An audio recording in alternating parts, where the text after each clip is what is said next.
Orang Bedui itu kalau ngaji sama Nabi itu lebih unik timbang yang soleh, timbang yang pinter. Sehingga banyak ilmu itu ditemukan dari orang Bedui. Karena cara berpikir itu aneh. Kalau orang soleh, orang waras kan berpikirnya ada aneh, standar. Jadi orang Bedui itu aneh. Pernah suatu saat Rasulullah itu khutbah cerita kiamat. Wah, dahsyatnya kiamat kayak apa? Semua orang diam nangis semua. Orang Bedui enggak, lebih cerdas. Ini Nabi itu aneh. Cerita kiamat udah ada tanggalnya ini gimana? Orang nangis semua karena dahsyatnya kiamat kayak gitu. Bumi dihancurkan, wuss. Pantas sudah nangis dewi-dewi. Ya ono sing nangis pabrik banyune macam-macam ya. Ini kalau kiamat gimana ini perjalanan air kemasan saya kan orang mikir mikir dewi-dewi. Tapi ini tidak. Orang Bedui cara berpikir itu enggak. Malah ya Rasulullah, mata sa'ah. Engkau itu cerita kiamat tapi enggak jelas tanggalnya. Kalau cerita kiamat ya harus jelas dong kapannya. Jadi unik. Jadi cara berpikir sahabat kaget semua loh. Kaget. Karena enggak kepikiran. Nabi A'radu anhu, A'radu itu mengabaikan. Banyak sahabat yang menganalisis lam yasma'kan. Nabi memang enggak dengar sehingga mengabaikan. Ada yang analisis lagi sami awakariya. Sebenarnya Nabi dengar cuma enggak berkenan karena tengah-tengahnya khutbah kok banyak. Tapi si Arabi ini cerdas. Masuk akal kan? Misalnya mau pilihan presiden, orang mesti tanya kapan kan gitu. Ya kan? Mau ganti presiden atau ganti bupati, takaran orang kan kapan? Kayak Mas Akom jadi wali enggak, pertanyaannya kan kapan? Kalau jatuhnya kan sudah ya. Sehingga tanya mata sa'ah ya Rasulullah. Lama-lama Nabi diangen-angen, bener juga orang ini, saya cerita kiamat kok enggak jelas kapannya. Ini Nabi menjawab. Tapi karena Nabi orang-orang yang sangat pintar, tanya balik ma'atatalah. Lalu kalau kamu berani tanya kiamat kapan, saya tanya balik, ya persiapan kamu apa? Jawabnya santai saja. Fa wallah ma'atatullaha kabira sholatin wala siyamin walakinni uhibbuka ya Rasulullah. Saya enggak menyediakan apa-apa, sholat saya biasa aja, maksudnya standar. Ya kira-kira 5 waktu pas. Ya jenis saya lah kira-kira gitu. Wala kabira siyamin, dan saya puasa ya standar saja pas. Walakinni uhibbuka ya Rasulullah. Tetapi saya mencintai engkau ya Rasulullah. Jawabannya Nabi apa? Almar'u ma'aman ahabba. Sebagian riwayat anta ma'aman ahbabta. Jadi hadis itu populer tuh barokahnya wong desa tadi. Andai kan dia punya etika, maka sowan dulu tanya 4 mata. Itu jadi hadis ahadi. Tapi barokahnya dia selonong di depan umum. Zaman Nabi khutbah itu jadi hadis mutawatir. Jadi kadang barang baik itu barokahnya orang yang enggak baik. Maksudnya su'ul adab. Tanya gitu kan su'ul. Tapi itu barokah. Akhirnya hadis itu mutawatir karena didengar ribuan sahabat yang mendengarkan khutbahnya Rasulullah. Tapi kalau hadis itu satu-satu kan khossoni bidzalika Rasulullah, khossoni bidzalika Rasul, itu nanti jadi hadis ahadi yang kualitasnya jauh di bawah hadis mutawatir. Jadi barokahnya orang su'ul adab itu ya ada. Karena Allah yang mendesain ini. Akhirnya kata sahabat, kata Anas bin Malik, mereka itu mangkelnya bukan main sama Arabi tadi karena tanya nggak sopan sama Rasulullah. Tapi setelah Nabi jawab almar'u ma'aman ahabba fama farihu bisyai'in farahahum bidzalika. Betul. Mereka tidak pernah senang dengan hadisnya Nabi sesenang riwayat almar'u ma'aman ahabba. Barokahnya Arabi. Makanya saya sebagai kiai ini Bedui saya tak pertahankan ila yaumil qiyamah. Karena umat ini pernah terbarokahi oleh orang apa? Bedui. Subal barokahi suladab tadi.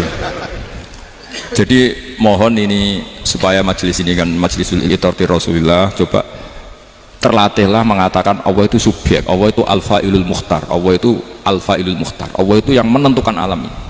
Dan Allah mensifati dirinya wa annahu wa adhaka wa abka. Allah itu zat yang memberi orang itu bisa tertawa. Dan Allah juga yang memberikan orang itu bisa menangis. Mbok kayak apa kamu neror umat, wah amal nggak mesti diterima gini-gini. Ternyata neng majelis nangis ya, mulai guyu. Kadang guyu-guyune ngenyak tenang nih. Daripada apa ya agak-agak merodok orang yang dohirnya beda dengan batinnya, nggak perlu distatuskan seperti itu. Ya sudah biasa saja. Jadi, nah, fi muqaddimihim, imam besar dalam manhaj ini namanya Abdul Hasan apa? Asyadili. Abu Hasan Asyadili itu kalau ada orang tanya gini, Beb saya ini susah, sholat saya tidak mesti diterima Allah gini-gini, marah. Gak usah. Kafa bika jazaan an radiyaka laka ahlan. Sudah kamu ditakdir pernah sujud itu sudah keren. Saya itu andaikan dapat kabar dari malaikat bahwa sholat kamu tidak diterima, saya tidak susah. Bukan karena sombong. Pernah ditakdir sholat sujud ning Allah itu keren. Kayak apa malunya kita ketemu Allah kemudian kita di bumi tidak pernah sujud. Makanya cara Abul Hasan Asyadzili kowe ora usah mikir salat ditampa ta ora usah mbok mikir. Kowe ditakdir tau sujud tuh hebat. Kafa bika jazaan an radiyaka laka ahla. Cukup kamu mendapat balasan dari Allah, kamu pernah ditakdir sujud. Gak perlu ngaji alim alamas, gowo sawi ngalor kidul jalalain keren. Paling gak malaikat pernah melihat kamu, gue tak kitab kudi. Gak penting paham kamu nih. Karena isra bakat paham bener. Jadi Abul Hasan Asyadzili adalah orang yang, dan itu Al-Hasani ya, dan itu Al-Hasani. Makanya macam-macam kita yang Al-Husaini sudah kita punya Faqih Muqaddam, punya banyak. Di Al-Hasani yang paling populer diantaranya adalah Abul Hasan Asyadzili. Beliau tuh kalau ngendikan sesuatu itu positif terus. Termasuk itu ketika ada orang resah sholat saya diterima ndak, kata beliau wes yang sempurna ditetir tahu sujud. Saya itu sebetulnya kadang-kadang miris, wes sholatku tompo tahu, tapi saya sangat sadili, sangat sadili. Saya nggak pernah berdoa ya Allah ibadah kami jenengan terima ndak, karena takut kalau doa gitu keterusan itu terus ditompo ora ya. Akhirnya keterusan gitu, akhirnya ngenes. Masa orang pernah sujud ngenes, lama-lama gini setan masuk, apa artinya saya sujud ternyata nggak diterima. Lu wong kawula kok iskal tentang pernah sujud. Itu kan ibarat gini, kamu ngasih uang sama orang tua kamu, misalnya Habib Soleh ngasih uang Habib Ali, terus apa artinya tak kasih, kemudian beliau tidak terima kasih, itu kan lucu. Terima kasih tidak terima kasih, seorang anak ngasih orang tua itu keren. Makanya saya bangga dengan Habib Soleh ketika beliau mengumrohkan Habib Ali, sudah mendaftarkan haji Habib Ali. Nggak usah mikir diterima apa enggak, wes keren, itu sudah perilaku yang keren, yang hebat. Makanya saya sering ada orang mau cerai tanya saya, Gus saya ini cerai gak, istri saya kurang ajar gini. Gak usah. Lalu bojo kula judes. Uang di bojo iku wis keren, paling gak kowe ra darani jomblo.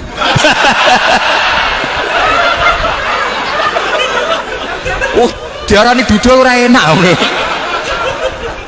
Wis luwih sabar di diarani dudul mek diarani bojo judes. Enak bojo judes cek gagah. Di bojo lah. Oh iya, berapa katar itu? Jadi kafabi gajazaan anrodia kalaka ahlan, sudah ditetir pernah sujud itu sudah keren. Dulu ulama ala hadan nampak, ulama dulu cara berpikir seperti itu. Makanya ulama dulu kalau nafsiri wasjud waktarib sudah pernah sujud.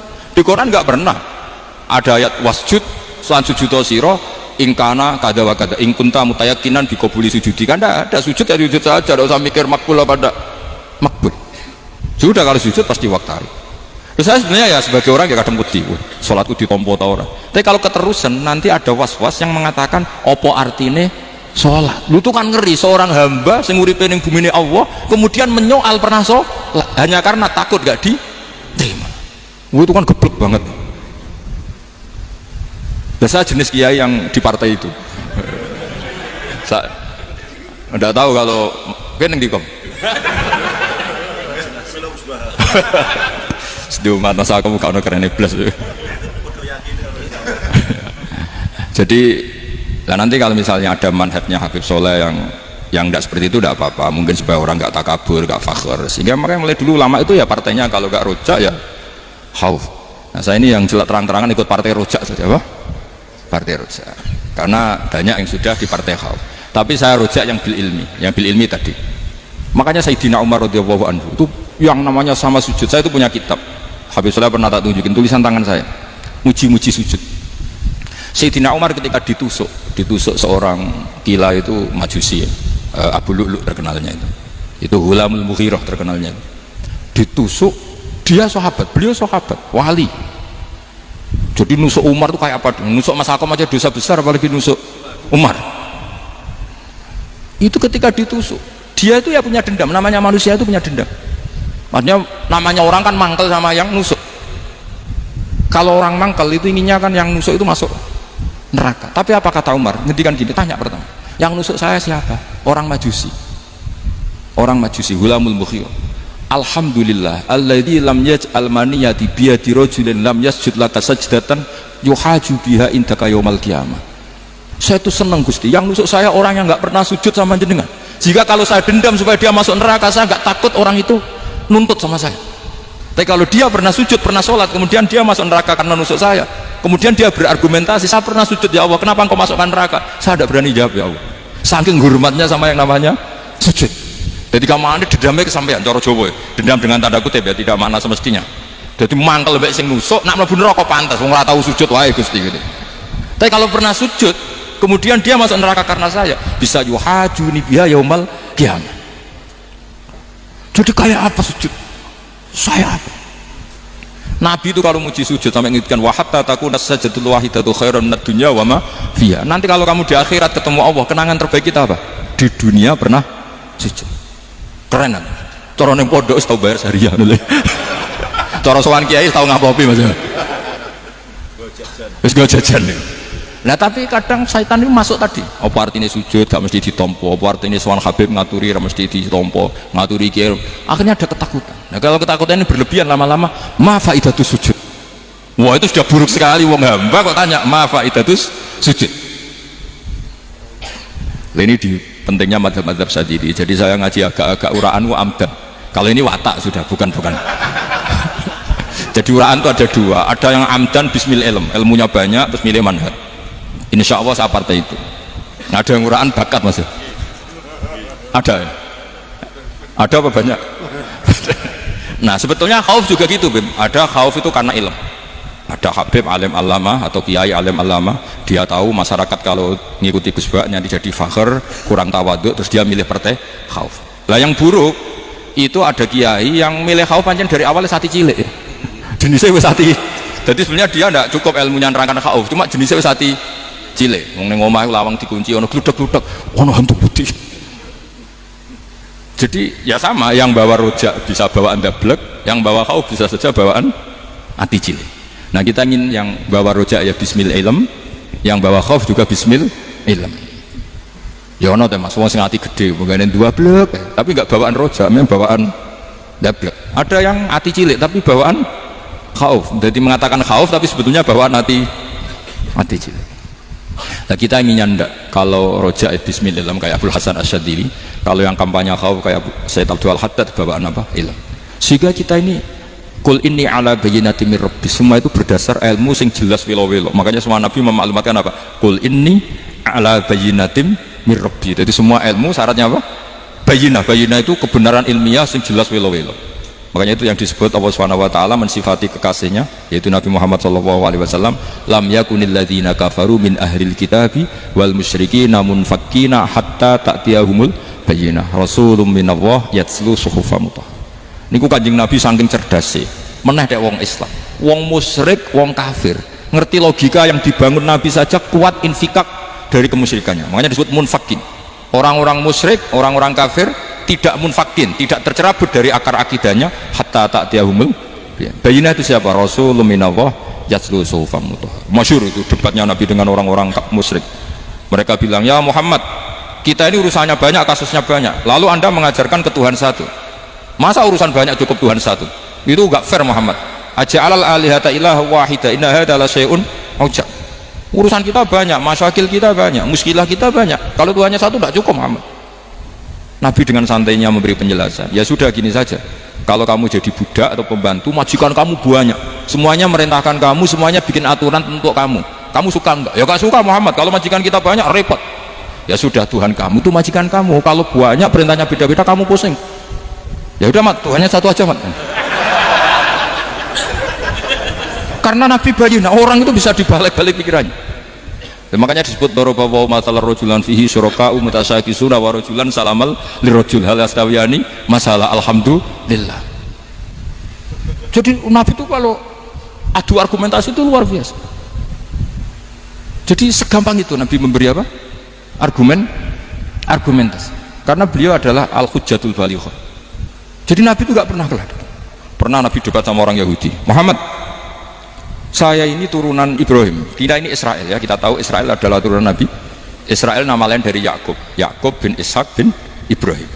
Padahal Yakub ini punya anak namanya Yahuda, makanya Yahuda bin Yakub bin Ishak bin. Kita ini yang mirip Ibrahim, bukan kamu. Tapi orang Yahudi itu gak apal nasabnya, sehingga mereka bilang kita ini saking baiknya Ibrahim saja pengikut kita. Terus digojlok oleh Nabi, Ibrahim itu buyute Yahuda.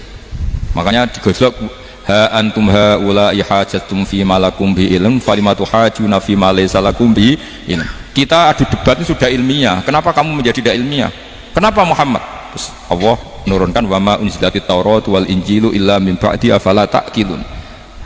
Artinya gini, kalau Ibrahim dikatakan Ibrahim Yahudiyah, itu sama dengan saya berkali-kali podo karo sampean saling ngendikan Mbah Zubair itu pengagumnya Gus Roji misalnya.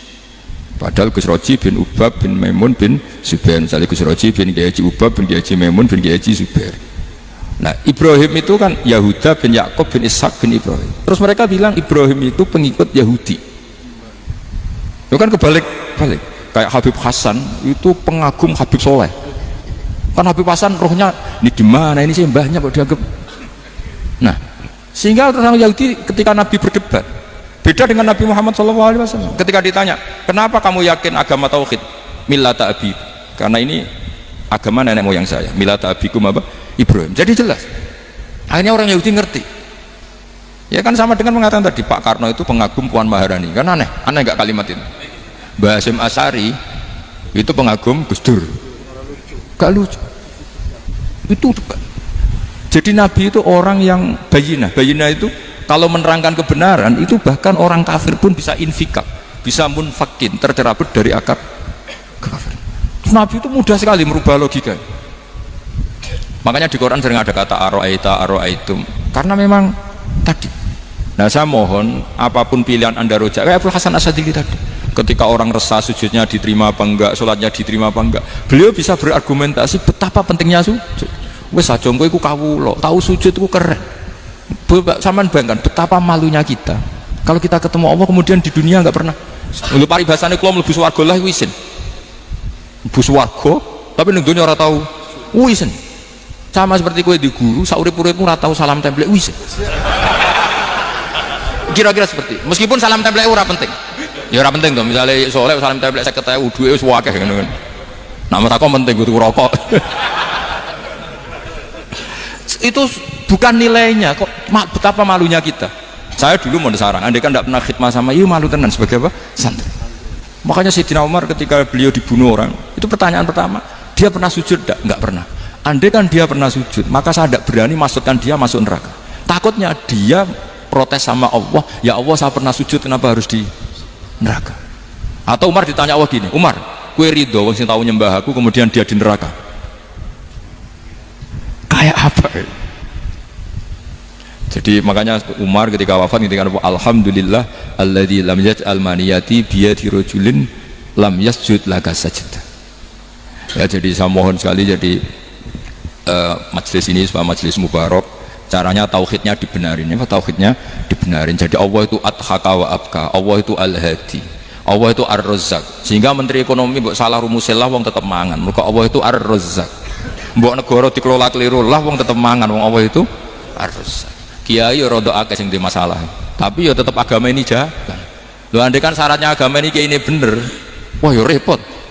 Kowe iso bayangno masakom bener terus. Tapi agama ini berkali-kali coba di TV itu banyak nyun sewu, ada ustadz, ada kasus apa, ada kiai, kadang ada masalah hukum. Agama ini jatuh enggak masalah. Padahal di TV sudah dinasionalkan kan, ada kiai terlibat kasus hukum atau ustadz tertangkap karena melakukan apa itu. Tapi enggak ngefek, karena agama ini bihifdzillah wa biriayatillah. Sama negara mana-mana kadang manajemen ekonominya nggak jelas tapi masyarakat ya makan karena Allah Razzaq. Sama aku kancanan masakom mengeluh tapi Allah adhaka akhirnya iso guyu padahal orang untungnya belas kancanan dede tapi karena Allah itu adhaka. Nah kita dengan istri yang kita cintai dengan keluarga kadang yang nangis karena Allah itu zat yang bisa memberi abka wa annahu adhaka wa abka, terus wa annahu amata wa ahya. Kita tidak ingin mati, wah mati ya mati saja karena kita objek. Nah hidayah itu seperti itu. Allah al-hadi, apa? Allah itu kayak apa Korea, negara ateis nggak kebayang di sana ada ngaji Aqidatul Awam Mabadi' Fikih. Sekarang banyak. Saya tuh kalau beli Aqidatul Awam perdusan lagi kirimkan ke Korea sebelum saya ke Korea karena sebagian santri saya di Jogja di sana ada ngaji Aqidatul Awam, ngaji takrib, bahkan saya di sana dilakukan sa'duna fid dunya. Kayak apa Allah kalau ingin bikin hidayah? Karena Allah itu al-hadi. Wong Indonesia digerakno seneng duit, bareng seneng duit mau apa? Korea, setelah di Korea tersiksa karena gak ada tempat sujud, akhirnya urunan. Segampang itu kalau Allah menghendaki. Itu nggak dibenem MUI, nggak dibenem, karena Allah al-hadi. Jadi saya mohon sekali tauhid ini dibenerin dulu. Allah tetap al-fa'ilul mukhtar, apa? Al-fa'ilul mukhtar, sehingga Allah mensifati dirinya adhakawa. Mbok kamu bendung kayak apa, orang ngaji saya tetap guyu. Sekarang iso mbuli saya, oh Gus Bapak ngaji saya guyu. Allah yang memberikan guyu kamu itu.